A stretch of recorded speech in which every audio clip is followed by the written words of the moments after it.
Yes. My Lords, we were looking at paragraphs 115 and 152 as set out in my skeleton. I hope my Lords had it open. It's page 17 because I can make the points that I want to make more quickly from a page that has both of those paragraphs set out.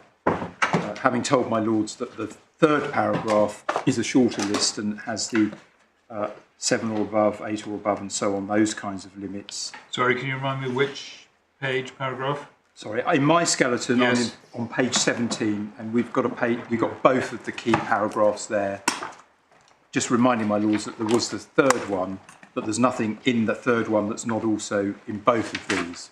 Well, could you help me on this? I mean, you describe 115 and 156 as the key paragraphs. Why is not 126? That's the third one. It is, and I thought I explained that to my Lords, that we both had proceeded on the basis that those were the two that we were fighting about, both mistakenly. 126 is relevant as well. Well, what I'm asking you is this question. Is it not the key paragraph? It's as key, definitely. It's as key. But why is it not the key paragraph? Because it's the foundation for the claim. Well, it's as key, and it's not the key paragraph, because my submission is that you've got to look across each of these and construe them consistently. So you have to look at all of them. The reason it's not key for me making my comparison is it doesn't include anything that's not seeable on this page. And I totally accept that it would be on that page as well if we hadn't both made the same mistake. I'm just trying to make points easily and more quickly from a page where I can do the comparison, that's all. And I had made the point that 8.5 and 9 and above in 152 can't both mean 8.5 and above. My Lord Justice Miles had picked up on the fact that I could have made the same point on 7.5 and 8 or above. They can't mean the same thing. I was going to do them in that order. I'm looking at the text in 152 at the bottom of the page, because obviously when I get to the second pair, 8 or above is the key language. It's the key language that's in 152, 115 and 126. But in 152, it cannot mean what my friend says, and he accepts it. That limit, doing exactly the same thing for the second base, cannot mean what he says, that you round it down to 7.5.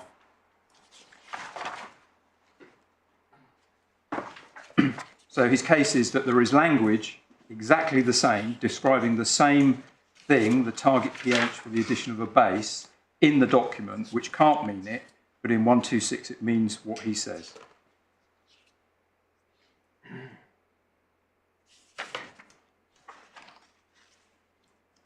There are other points that I can make as well, looking at paragraph 152 in particular. And it's the fact that you have adjacent ranges in some of this, where some of them are half integers. So, for example, 7 to 7.5, 7.5 to 8, 8.5 to 8.5. Each of those would be understood as meaning precisely what they are, not ranges expanded to cover values which may be rounded out from the limits. So, for example, 8 to 8.5 means exactly that, not 7.5 to 8.55. That's our paragraph 57, where we refer to Mr. Dupin struggling to avoid agreeing with this, which the judge dealt with in 732 of his judgment. The very next paragraph, 733, deals with what's really the same point, put another way, by picking a value and asking which target range it falls in. The pH of 7.8 falls in 7.5 to 8 and does not fall within 8 to 8.5.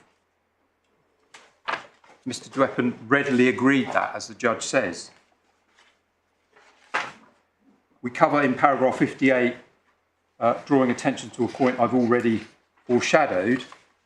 I think certainly in our skeleton, there was another aspect where Mr. Dweppen himself described an example range he was addressing, in fact 6.9 to 7.3, as a range of 0.4 pH units.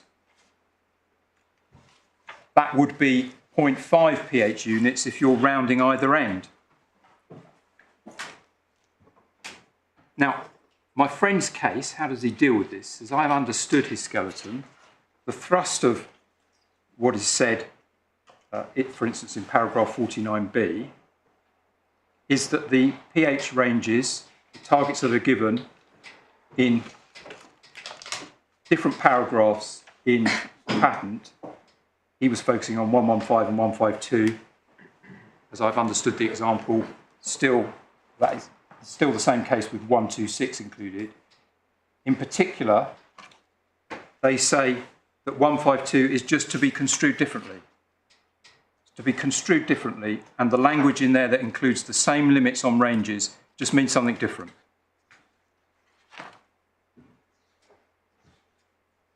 And that's as I've understood his paragraph 49b, and as I've understood the argument articulated by Ms. Nizami, paragraph 52, when you take that into account, same argument, it's different.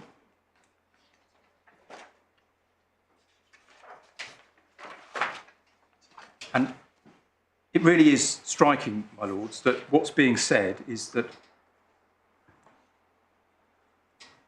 something with the same language, doing the same job, actually means something different. And we say that that's just an incoherent position to take. And a point that I foreshadowed this morning that I want to emphasise, on my case, the ranges in each of these paragraphs are being used to the same degree of precision, in the sense that they're not subject to rounding at all. Any of them, doesn't matter whether there's a 0.5 stuck on the end of some of the numbers or whether they're just given as a whole number because it's a whole number, they are given in a way that does not subject to them to rounding at all. And that is a perfectly sensible approach to something which is acting as the edge of a range, or bookend as is sometimes referred to.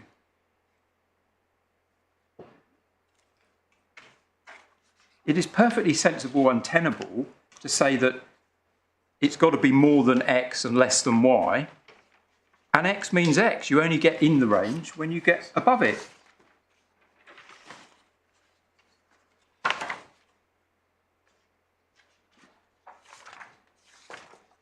And what I certainly say, adopting my friend's way of looking at it, to say it's all to do with degrees of precision, paragraph 152 is not adopting a different degree of precision just because some of them are half integer numbers. It's not a different degree of precision to the other paragraphs. As I say, they both mean exactly the same. And what I draw attention to is that some of the limits in paragraph 152 are just given as whole numbers.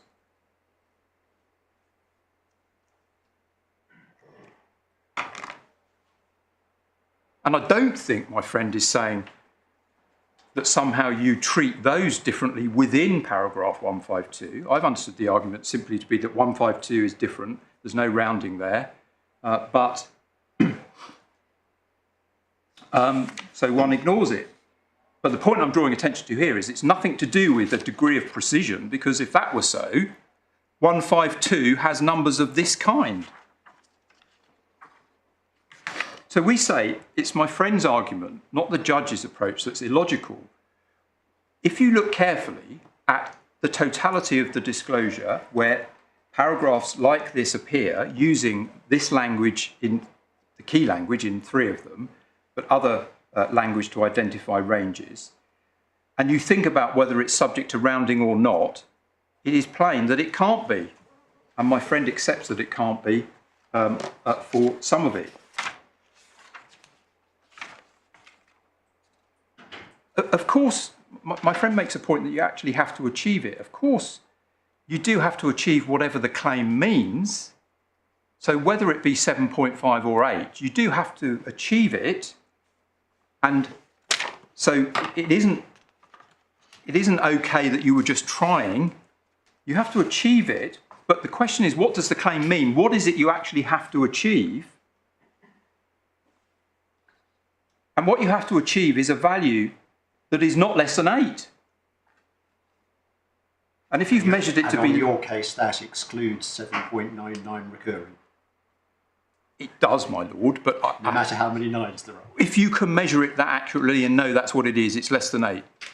And it does on those ranges where it's 7.5 to 8 and then 8 to 8.5.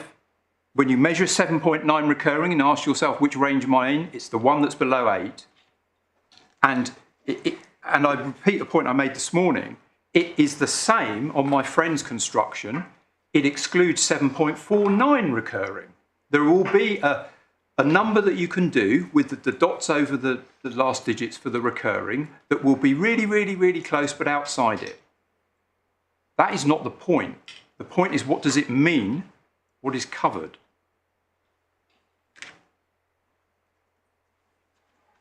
Now, I'm doing this with a little bit of trepidation in the light of the exchanges we had this morning, but the judge addressed the different situation of where a target is given simply as a single number, say 8, in his judgment, and he said that was different, and that is different, and he was right. As I tried to explain this morning, 8, where it's a single number, so it's not meaning more than X and less than Y, or just more than X. Where it's just X, that has to have some width as a practical matter. And so the context is different where a target might be given as a single number. So if you're told that the target is 8, if you understood that without any deviation, the width of what was covered would be vanishingly small. It would have no breadth at all. In fact, it would be like Dirac's delta function. So absolutely nothing is within it. And that is different context, because 8 is not there being used to be the point which passes you into the range that I'm describing. It is a way to describe the thing that is everything I'm describing. And all the judge is doing in paragraph 787 is recognising this difference. As a practical matter, you would have to have some width, but it's simply not the case where you are the edge of a range, because you're not defining both ends of what you're within. You're just defining the place where paragraph is that? Is that the right reference? 787 is my note. Oh, sorry, 78. Sorry, you said 87. 788. 788. I do apologise. I think my note says 787, but it's 788. And he's drawing attention to the fact that it's different. And he's saying that where it's a single number, it may well be different. That there is some kind of width. He says he doesn't actually hold that there would be, he just to say that it's different, and he could see a good argument for taking 8 as indicating a range around that figure. And the way the judge expresses it actually illustrates very clearly the point I'm making. 8 is indicating a range around that figure in that context. The numbers in these ranges are not doing that. They're indicating the edge. And he goes on and just gives us, say, 7.5 to 8.5. My friends have over-egged it to say he says that's what it would be. He's just given an example. It would depend on context as to what you would think the range was. But the real point the judge is making is just saying, look, this is different to if I'd just been given a number and I knew that that must be being used to indicate a range around that and close to it. Not so with the ranges that we're talking about here, and certainly accepted not to be so in paragraph 152. And that's why we say it does make sense to treat single values and boundary ranges differently, or at least potentially. I don't go so far as to say you must always.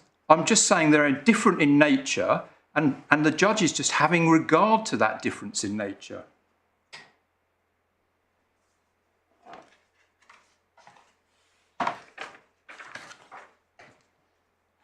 And that's what's driving my friends having to accept that in 152 it is different.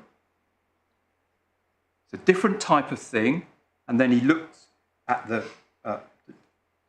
my friend looks at the ranges, and they can't accept, they can't argue that it's subject to the rounding they want because of the nature of the totality of the ranges there.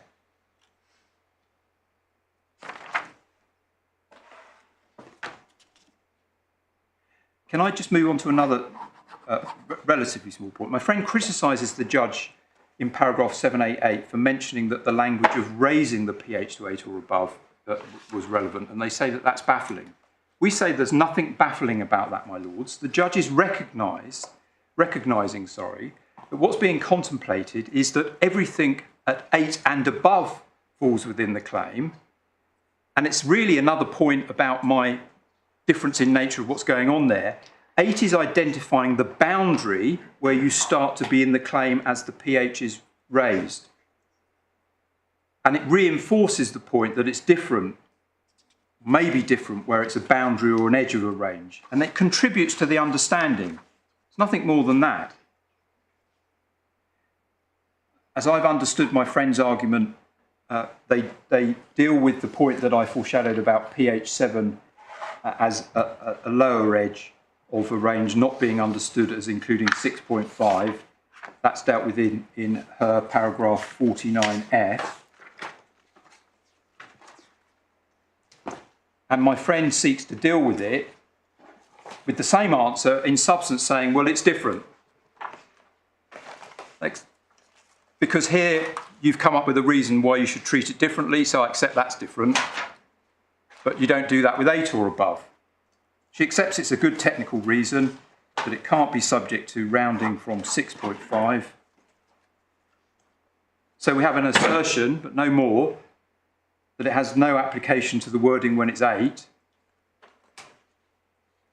And my lords, just to be clear, that means not only are we saying the whole of 152 is different, even where it's only an integer that's part of the range. All of that, none of that's subject to rounding.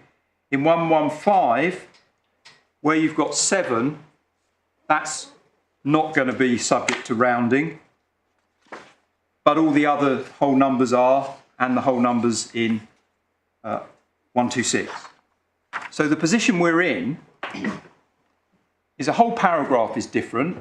Bits of 115 are different, insofar as they include 7. Just so for 8 and above, my friends can have the argument that it includes 7.5. In my submission, that is incoherent for a whole host of reasons. But of course, I repeat that 8 and above is in all 3 of these paragraphs. In paragraph 49G, my friends ask a point about whether it would make a difference if the value was given as 8.0. My submission is it would not be different, and I'll illustrate that by drawing attention to the fact that the ranges in paragraph 152 would not be understood any differently if the whole integer range boundaries were given with a 0.0 after them.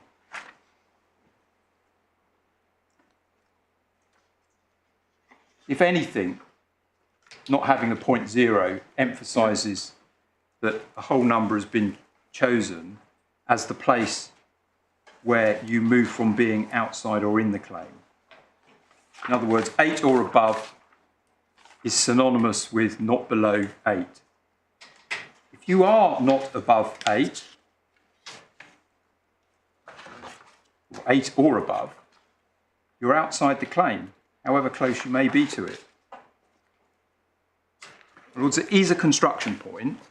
Once you understand that the end of a range can be treated as subject to rounding or not because it's not itself identifying a range as a whole, you then ask yourselves what's happening here, and you see when you look across these paragraphs that they are not being used in a way that identifies a limit that is being rounded. So the judge was right in my submission. That's all I've got to say on that, unless you have any further questions. No, thank you. I've got just a couple of minutes on my Hendricks respondent's notice. My friend didn't actually say anything about this. The point in our submission is the same as my appeal on 155. So we make it clear we're only pursuing this if we succeed on 155. And it obviously only matters if I've lost on both grounds of 801 in my friend's appeal. The point is, it's exactly the same case. It was rejected for exactly the same reasons. So I don't need to say anything more about that on the issues of 155. But I do need to very briefly address a point my friend relies upon, as I understand it, to suggest that Hendrick has an additional paragraph, which means he might still win even if I've won on 155. I hope you understand the kind of scenario I'm addressing. I win on 155, my friend says I still don't win on Hendrick. And it's a very small point. He says the additional paragraph about separation inducer makes the difference. We actually identify that paragraph 71 as explicit recognition that an emulsion may form, the absence of which was said to be an oddity in bile. But my friends say this is a relevant difference. They identify that in paragraph 84 of their skeleton. As we explain in our paragraph 72, the point they make is that example 1 of Hendrick with salt appears to give worse results than example 2 without, which they say is baffling. The point is to suggest that it's an additional reason not to pursue it, as I understand it. And that's the distinction where they say they win on Hendrick even if they've lost on the appeal. As we explain in our skeleton on this point, that ignores the finding that the judge made that the centrifuging step was different and may well have affected the result. So it's not an additional point against Hendrick at all. In fact, if anything, the additional teaching of salt carrying with it recognising emulsion is in favour of the case on Hendrick, but, and I must make this clear, it's not such as to address the judge's decision in respect of bile, which is why we don't seek to advance the case unless we're successful on 155. The use of salt in Hendrick satisfies step C of 801, and I think my lords know that step B comes from adopting the enzymatic lysis with a protease, and that's why the case on Hendrick and bile are the same. The judge's reason for it rejecting them was the same, and that's why I only press it if I'm successful on my appeal. But the attempt to set up a point of distinction by my friend is a bad one in my submission. Now that's all I was going to say on that. Any further questions on any of it? No, thank you very much indeed. Yes, Mr. Abrahams. My lords, 4 hopefully short points on ground 1A. So just to, we're going back now to the construction issue on 801. The first point is this: my learned friend's approach to both the specification and words of the claim of 801 was very textual, and therefore I'm sure some of your lordships won't mind me reminding you that the exercise is to determine what the skilled reader would understand the patentee was trying to convey by the words of the claim. That's the exercise. My second point is on paragraph 38 of 801. So if we could get out 801, and this is on sub 1, tab 2, page 17.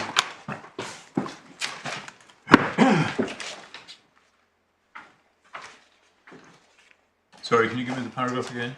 Yes, it's paragraph 38. Thank you. On page 17 of the bundle.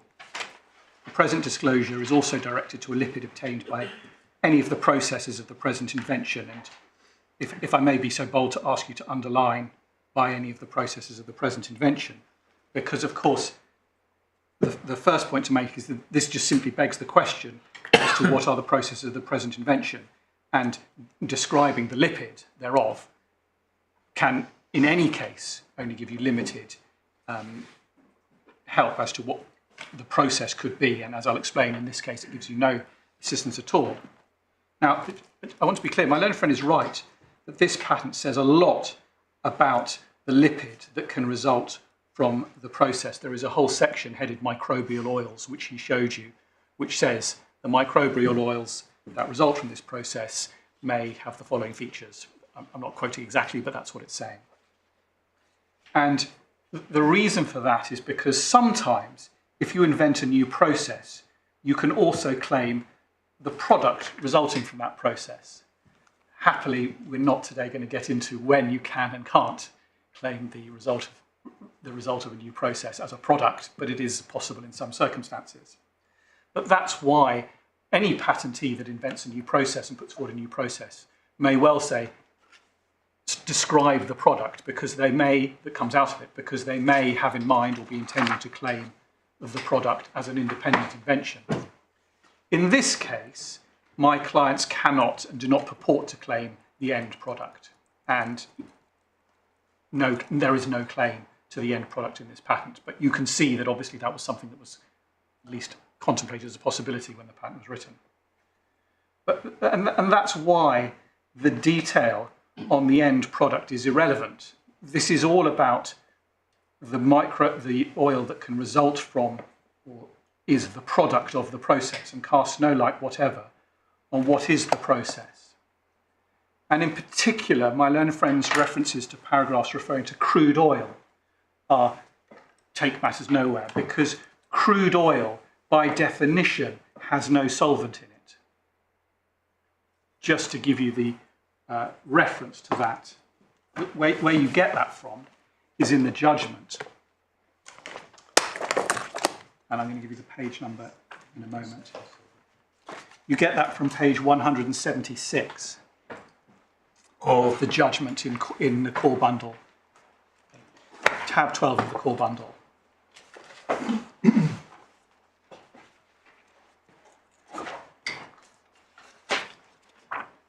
So looking at figure 13, you see that in the hexane process in blue, you evaporate, right at the end of the process, you evaporate off the hexane to leave you with the crude oil. And in the Frelex process, you do centrifuging, and that separates out the solvent that goes to the bottom, and the crude oil without the solvent comes out the side. And then the judge records in words at paragraph 132 that that results in any organic solvent, or essentially all the organic solvent going. So in the hexane case, it's evaporated off. We see that in the top figure. In the Frelex process, the oil at the end of the process would be understood to be substantially free of both water and organic solvent. So discussions about the crude oil, even where the patent discusses, even where the 801 patent discusses the solvent content of the crude oil, they're just not informative, because crude oil by its nature has. What's it saying then? I mean, Well, look at 44. No, understood. And doesn't someone have to read this and yeah. do the best they can? I mean, isn't that saying the crude lipid is the thing you end up with? Yes. And okay, it hasn't been completely freed from solvent, because it tells you that optionally it may have less than 5% by weight or volume. Yes. So that your Lordship's question segs nicely into my third submission, which is that's a paragraph that says optionally at the beginning. Sorry, if your Lordship wouldn't mind reminding me which paragraph you're looking at.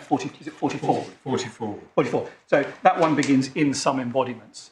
So you see throughout this patent either the phrase in some embodiments or optionally, which I'm going to treat as synonyms. And you see that throughout this patent, and you see it throughout many, if not most, patents.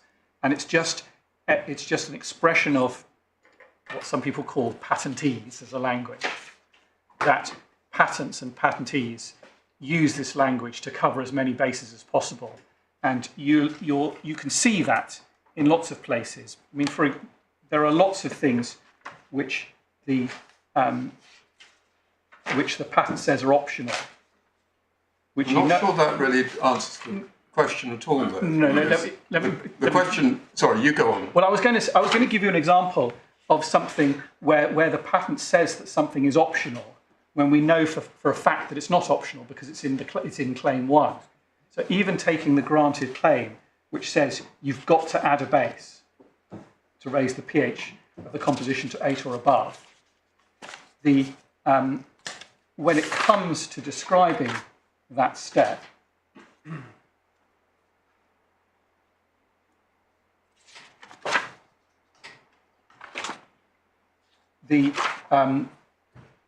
sorry, that was an example. Sorry, hang on. Sorry, my lord. I've lost my place.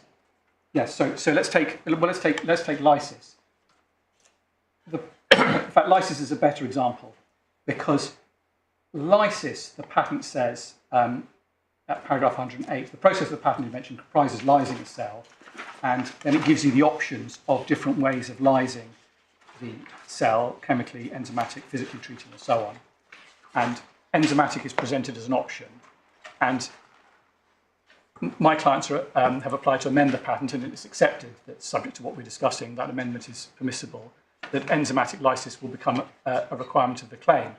And that's just an example of the specification providing things as optional, and then the claim in due course providing it as compulsory. And it's not at all unusual for patents to say that things are optional throughout their disclosure, because the claim, the reality is that the claim is often moulded during the course of prosecution through the Patent Office, and that's why it's drafted in that way. And the important point, which I'm trying to come to, my lord, is that where you see a patent saying something is compulsory, or it's saying something about the invention in unqualified terms, that's what's very important, and that's what's striking, and that's why paragraph 86 is particularly important, because it does say in unqualified terms that if any organic solvent is added at an amount less than 5%. Now, I appreciate that there is an issue about paragraph 86, less than 5% of what, and I am going to address that. But if I may park that and just respond to the first point my learned friend made about paragraph 86. So that's on page 21 of the bundle, 21 and 22 of the SUP 1 bundle. I still don't think you've answered Oh, my have I question. not? I'm sorry. The question I was Yes. asking was a different one, which is that leave aside whether it's optional or not, whether it's in some embodiments. Right. The wording of something like 44 operates on the basis that the crude lipid can contain some organic solvent. And the point you, I think, were trying to make by reference to paragraph 129 of the judgment is that that's impossible. Yeah, well, let's take that. First of all, literally, it doesn't say that it's allowed to have more than 5%. It says that optionally it can have less than 5%. All right. And your lordship's point is that that implies that another option is to have more. It says optionally could have less than 5%, and I Well, think, up to 5%, but it still has up to 5%. yes, I have misunderstood your lordship's question. Yes, I had misunderstood your lordship's question. So it contains some. Yes, no, I apologise. I understand now why I went wrong. My only answer to that is that's the patentee trying to make sure that they are at the same time referring to a lack of solvent, while trying to avoid the risk of what's sometimes called de minimis infringement. That is, someone thinking, oh, I can take advantage of this technology, I can take all the benefit, but I can get round it if I just put a few little droplets of isopropanol in at some stage. And so this is real boilerplate patentee trying to just make sure that if the point ever arose, they have a basis for saying, no, you can't just use my technology and not pay me royalties because you've added a droplet of solvent. As it happens, in the end, it doesn't matter because he's not claimed a product claim. But that is why the feature that we're arguing about is in the terms that it is. It doesn't say, even though this is a patent about a solventless process, it doesn't say 100% solventless, because because the patentee is alert to the possibility that someone might want to take advantage of the invention, but get round it by just adding a tiny little bit of solvent. So that is what that paragraph is addressed to. And I accept fully that 5% is probably more high. I mean, the chance of someone adding 5% is probably unrealistic, but that's what that's aimed at.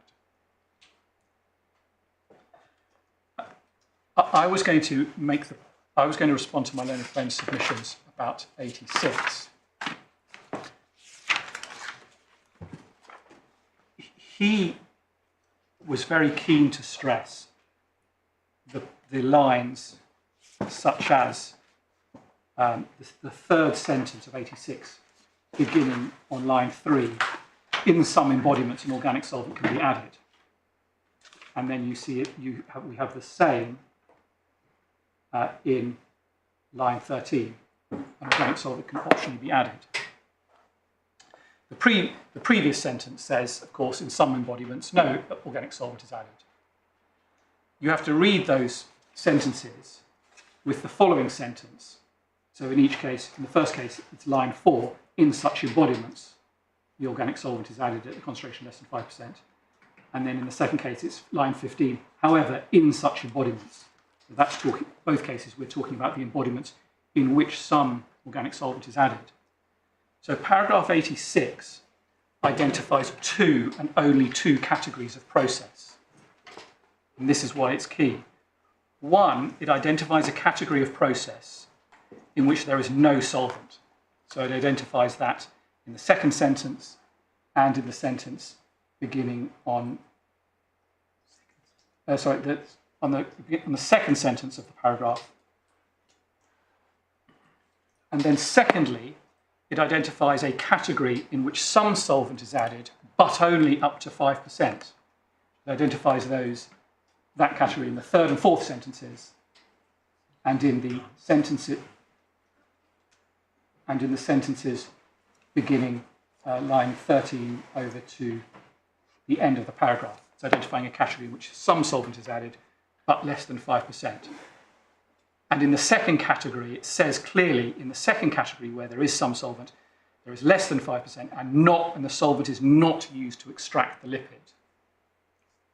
It says that in both occasions, in the second category. Those are the only 2 categories. There is no category in which greater than 5% solvent is added, no category in which the solvent extracts the lipid.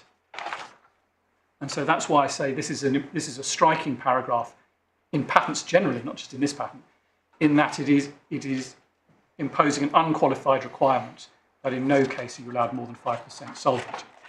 Now, what do I mean by 5% solvent? I have to take on the chin that the language of paragraph 86 does not marry neatly, nicely, with the language of claim 1A. It would be better for me if you could see that's the same language used in paragraph 86 and in claim 1A. But in a sense, that's not really a problem for me or for my lordships, because there are only really 2 ways of construing the claim, and they're the 2 ways put forward by the parties. On my learned friend's construction, that allows for unlimited use of solvent, not just more than 5%, 100%, 500% of solvent, and the use of solvent to extract the lipid. That's clearly prohibited on any view, however you read it. So his construction simply destroys, rides a coach and horses through paragraph 86 or whatever metaphor you like. It's an anathema to paragraph 86 and indeed the whole patent. My construction gives full effect to this paragraph. No solvent, on my construction, no solvent is allowed, or only a little, and in any case not such as to extract the lipid from the composition. So where the choice is, and the choice is only really between the 2 of our constructions, there is only one construction is totally incompatible with this paragraph, and one of them fits with it and is compatible with it. And therefore, it has to be that. That's one reason, important reason why my construction is correct. my learned friend then went on to paragraphs 119 to 153. And he made a submission on these paragraphs, which married with a submission he made earlier on the words of the claim, which is that on the wording of the claim, it does not exclude the use of other methods of demulsification. His point is that it says in 100 on the claim that these things do demulsification, but it's common ground that the claim doesn't require that all the demulsification is done by those things specifically set out in the claim. The claim doesn't exclude other methods of demulsification. And I accept that, subject of course to the fact that there are other words in the claim which exclude the use of an organic solvent for demulsification. And he took you to paragraphs 119 to 153 to support that, his proposition. But actually, these paragraphs really support my case in a way that I don't think I'd quite realised until he pointed it out. What's striking is that paragraphs 119 onwards, which is the section on demulsification, include all of the CGK methods of seeking to break an emulsion in paragraph 656 of the judgment. All of them except a polar organic solvent.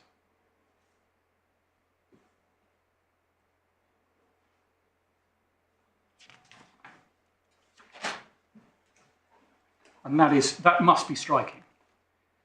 Now, I need to give your lordships two footnotes to that, what I've just said. The first is that centrifuging actually comes in paragraph 155 because the patent treats centrifuging as part of the separation process, but it's part of the same thing. So centrifuging is there as one of the techniques. It's in 155. The other footnote is to mention a point which may help the debate that my Lord Justice Arnold raised yesterday.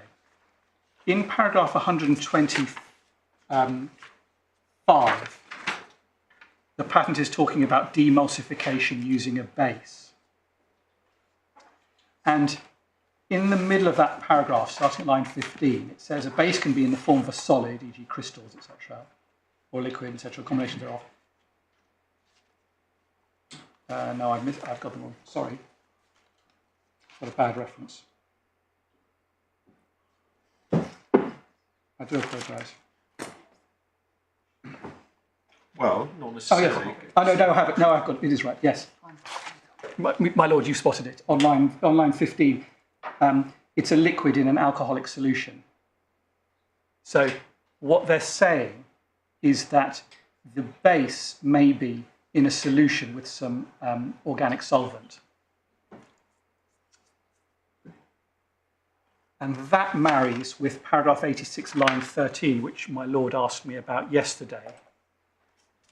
That's an example of why you might want to have a little bit of organic solvent involved in your process, so that your process isn't 100.00% solvent free. And that paragraph 15 provides an insight into why the claim doesn't say 0, it says less than 5%, because you might want to add a base in a little bit of an alcoholic solution. But it's absolutely clearly not saying that the alcohol, be it methanol, ethanol, propanol, and the like, is being used to demulsify or to extract the lipid. So that, as I say, that marries nicely with paragraph 86 to explain why you might want to have why there is this category of processes in which there is this tiny bit of solvent. So your lordships can see why I say that this section on demulsification helps me, because if using a solvent is also allowed as an additional demulsification step in this process, why not say so in the demulsification section? This patent is not a patent which fails to mention possibilities that are possible or allowed. If the skilled person had any doubt about it, he would say, well, I see strikingly in the demulsification section they haven't mentioned the one method of demulsification that I know works. remember that's important. When they read this patent, there's only one method of demulsification they know that works, and it's not mentioned in the section on demulsification, but they know exactly why, because they were told on page 1 of the patent that this is a solventless process.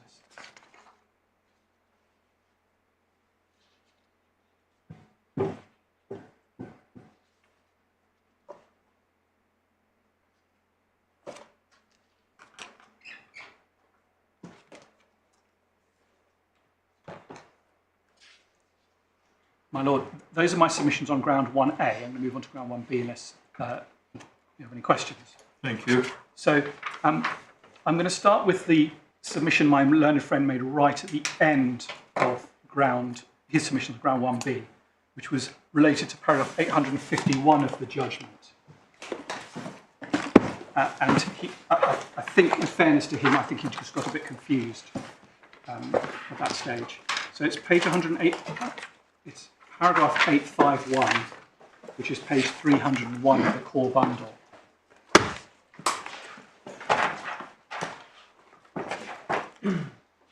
And he said that the anticipation case only failed because of a lack of disclosure of pH 8. But of course, when we're considering ground 1B, we're assuming that I've succeeded on ground 1A.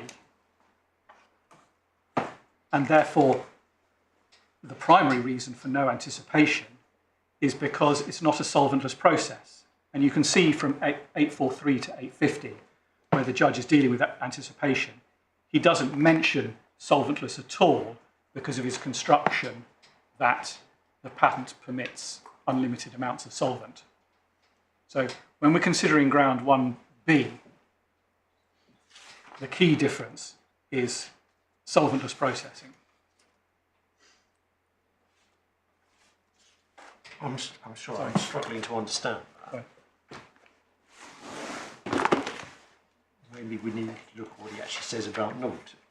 Yeah, so what he says about novelty because in the conclusion of novelty is at 850, isn't it?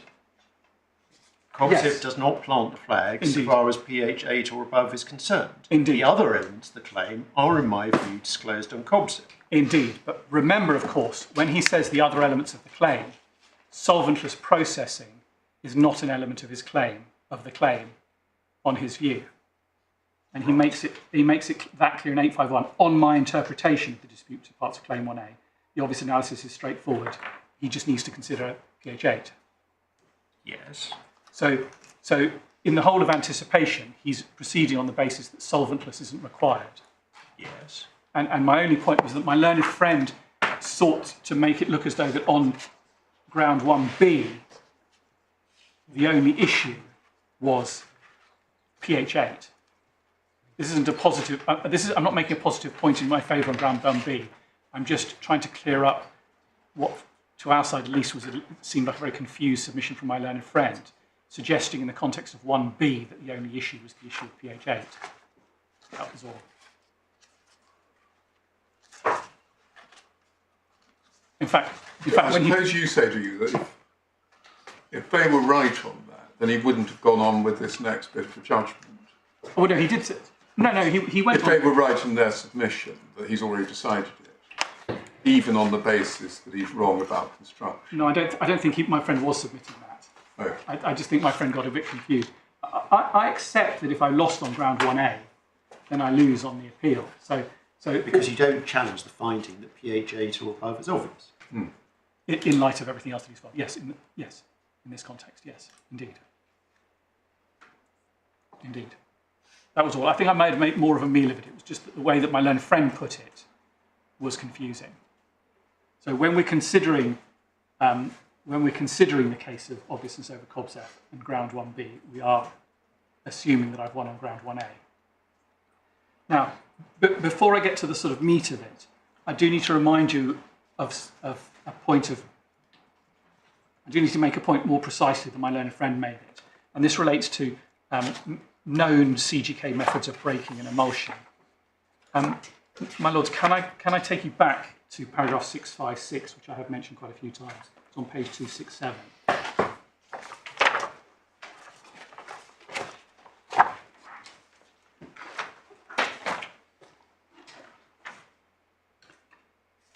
times when my learned friend made submissions or suggestions along the lines that, oh, it was CGK that salt can break an emulsion in an unqualified way. The finding is that the following were CGK methods for seeking to break an emulsion, and salt was one of them.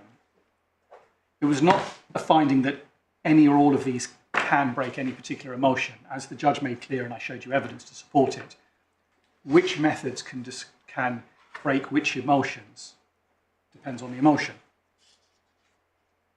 It was not CGK. No one suggested that simply adding salt is capable of breaking a microbial oil emulsion.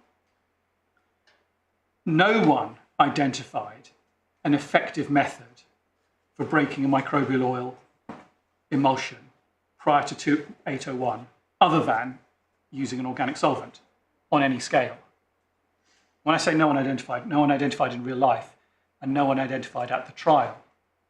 The only attempt to show the existence of a method of breaking a microbial oil emulsion didn't involve an organic solvent was Beale. That was the only one. That was the only thing put forward as, look, here's a way you can do it without an organic solvent for a microbial oil emulsion. And the judge made a finding of fact that Beale would not work.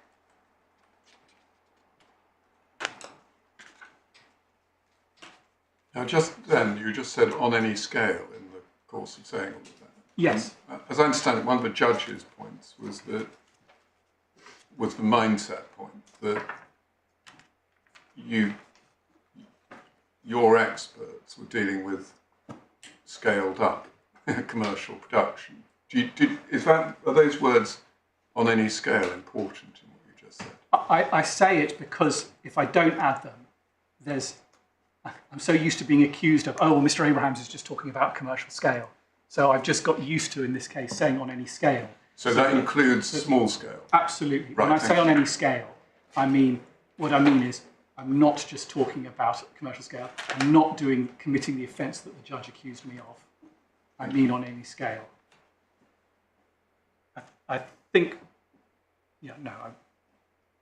anyway, so when I say no, the one method of breaking in a microbial oil emulsion that didn't involve organic solvent on any scale was put forward at trial. One.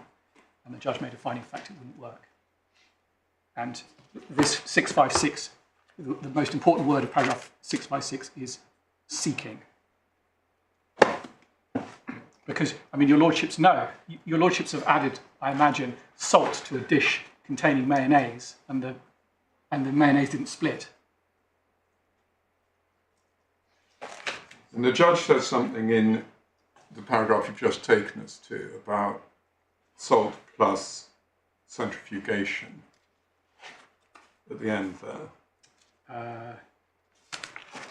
Yes, so he's talking about combinations. So for some emulsions, if you add salt and then centrifuge, that can work. Beale claimed that it would work, and Judge held no, it wouldn't. So yes, you absolutely can do. You do multiples. In fact, realistically, I'm not sure the evidence goes. I think it's implicit in the judgment. Realistically, with a strong emulsion, once you do whatever you need to do, you'll probably then need to centrifuge to finish it off. So certainly Freelex, for example, you add the polar organic solvent, and then you centrifuge to split it off. I don't think anyone suggested. I don't think the evidence covers this, but I don't think anyone suggested if you just add the isopropanol, that it would just separate on its own, or certainly not within the time frame that you would want. No, but the idea of adding the salt is that it makes Yes. effectively, I know this is very crude, but it makes the water heavier, as I understand it. Yes. And then it flies out when you put it in a centrifuge. Yes. I don't know whether if you if you do that to mayonnaise, that would work. Well, who knows? Who knows? Someone probably, my lord. But you understand the key point about the lack of any non-solvent-based method for a microbial oil emulsion prior to 801. So then my third submission is headed, Things my learned friend failed to show your lordships. So when I'd made my submissions, I endeavoured to show your lordship the absence of evidence in the written evidence in the transcript.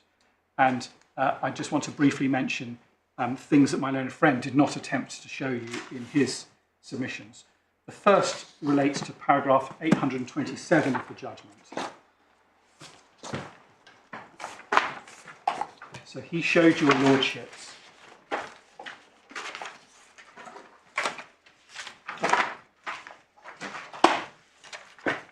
paragraph 827, in which the judge records that Mr. Dupin agreed that paragraph 36 of COBZEF discloses three options, the first being separation of the lipids directly with no solvent of any sort involved. What he didn't show you was either the evidence of Mr. Dupin, but that wouldn't be believed, I showed you that yesterday, and most importantly, what he didn't show you was any attempt to challenge Mr. Dupin's evidence that paragraph 36 would not be believed insofar as it concerned a microbial oil emulsion. So just, if it's convenient, the reference to Mr. Dupin's evidence, Dupin 2, paragraph 37, which I showed you yesterday.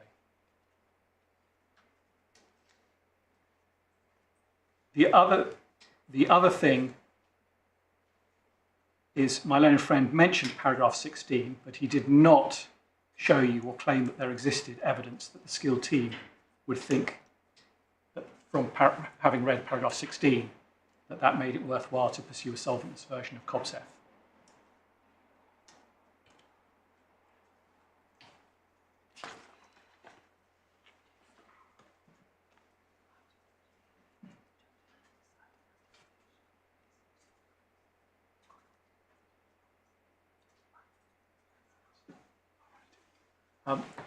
My learned friend says I haven't answered a question of your lordship. You asked me if he'd have decided anticipation in our favour on the less than 5% solvent construction. No, I've missed some. No, I'm sorry, my lord. I'm trying to answer. Apparently, I've not answered a question of your lordship's, and I'm keen to make sure I do answer it.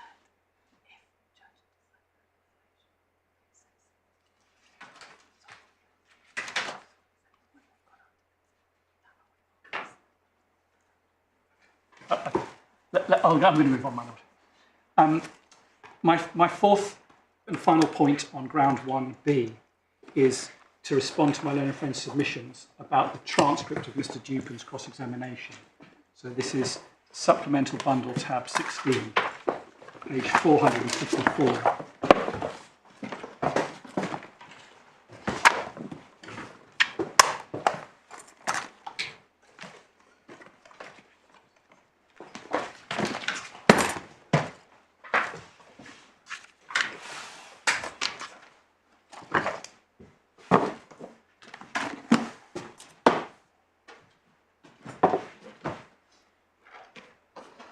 And my learned friend, as I understood it, relies particularly on page 297 of the manuscript.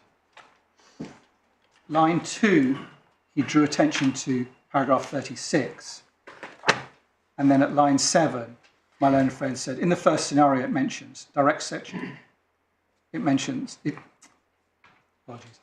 is the first scenario it mentions direct separation, such as by centrifugation. Yes. So that's a question about disclosure of the document, which is not in dispute. But there's no challenge here or anywhere to Mr. Dupin's clear evidence that the skilled team would not accept paragraph 36 and would not consider, and his evidence that it would not be obvious to them to pursue the idea of solventless separation in the light of COBZEF. Or put another way, after page 297, line 7, my learned friend's questions assume that the skilled team is pursuing this idea with a real prospect of success, without ever asking or establishing if that would be so. He's assuming the skilled team is going down that road without an attempt to establish that that is a road down which the skilled person would go, and without challenging Mr. Dupin's evidence that it's not a road they would go down. And that's why we say there is no basis for a finding that the skilled team would pursue this idea or pursue it with a reasonable prospect of success. And I add just this. That is an absolute hallmark of a technograph-style approach to cross-examination, i.e. driven by hindsight. And one of our complaints is the judge made no attempt or effort to consider that particular question, despite us making a fuss about it at trial. My Lords, that's what we say about ground 1B. I just have a few things to say about Hendrick, and then my learned friend has, I think she has 2 points on ground 2, but I'll deal with Hendrick's and some on my feet, the cross appeal. My Lords, as my learned friend said correctly, the reasons why the judge held that Mara lost on the Hendrick 801 case are the same as the reasons why it lost on the Bile 155 case. But I just want to make a comment on those reasons, which are in the core bundle, tab 12, page 307.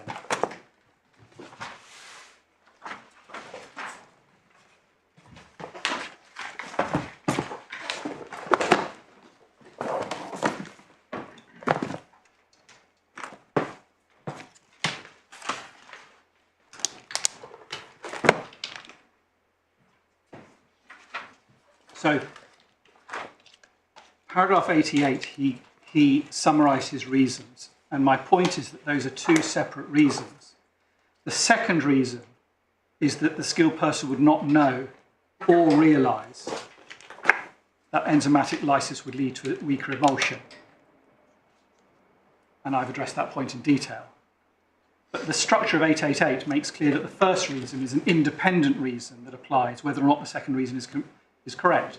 So I made the point in relation to bile that even if it was CGK or even if it was appreciated that enzymatic lysis could lead to a weaker emulsion, that wouldn't necessarily lead the skilled person to seek to use enzymatic lysis to solve the problems with Beal. There are lots of reasons why it wouldn't, which I developed in the case of Beal. Principally, knowledge that the emulsion would be weaker is not the same as thinking that the emulsion will be weak enough to make it worth attempting to break without a solvent.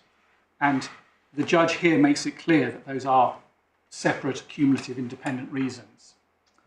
And that equally applies to the case over Beal as it does over the case of Hendrick.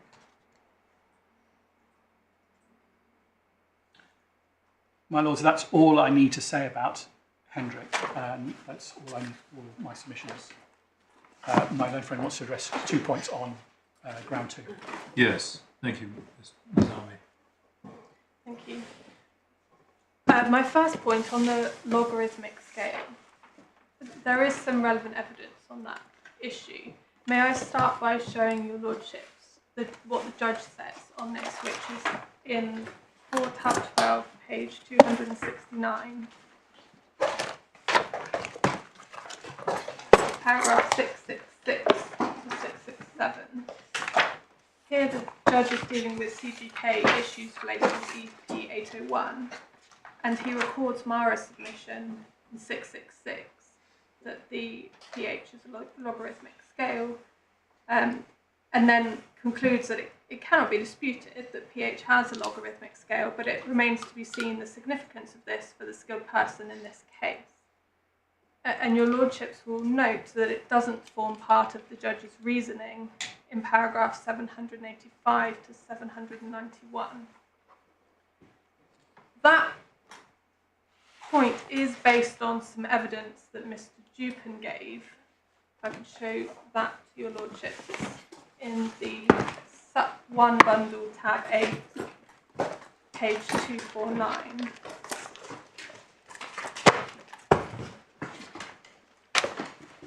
Paragraph 154, this is in the context of infringement.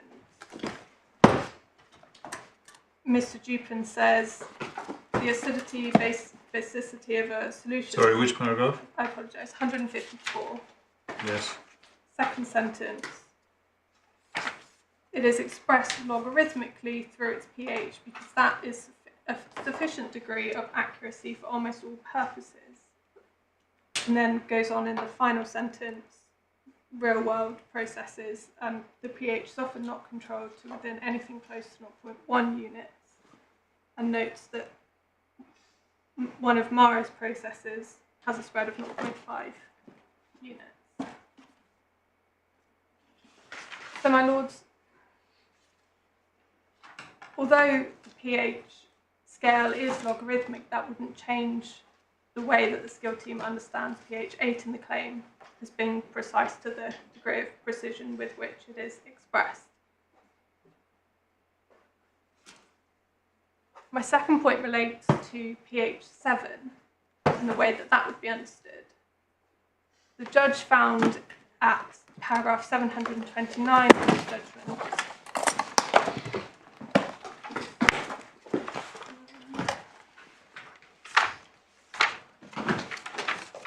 which is on page 280, that pH 7 would not be understood as including pH 6.5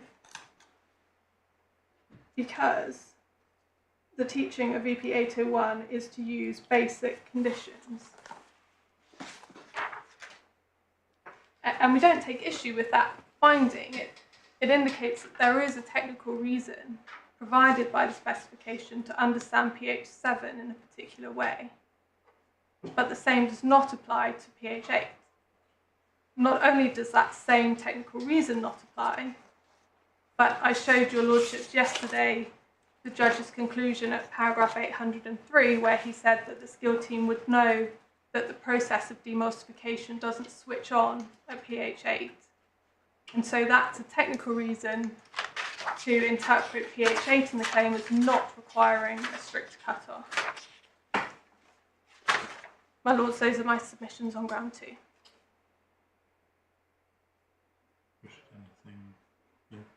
No. Thank you very much.